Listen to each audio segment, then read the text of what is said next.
প্রথমে দেখাবো কীভাবে পাসওয়ার্ড রিসেট করবেন। তার জন্য প্রথমে 3 ডট মেনুতে ক্লিক করে লগ ইন বাটনে ক্লিক করুন। তারপর ফরগেট ইউর পাসওয়ার্ডে ক্লিক করুন। তারপর আপনার স্টুডেন্ট আইডিটা, তারপর আপনার রিসেট পাসওয়ার্ড ইউজিং ওটিপিতে ক্লিক করতে হবে। ভর্তি হওয়ার সময় যে মোবাইল নাম্বার দিয়েছেন সেখানে 4 সংখ্যার একটি ওটিপি যাবে। এরপর আপনার স্টুডেন্ট আইডিটা দিতে হবে। দেওয়ার পর আপনার রিসেট পাসওয়ার্ড ওটিপিতে ক্লিক করতে হবে। এখন আপনার স্টুডেন্ট আইডিটা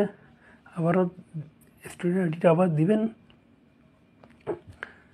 স্টুডেন্ট আইডিটা দেওয়ার পর আপনার ওটিপিটা বসাতে হবে।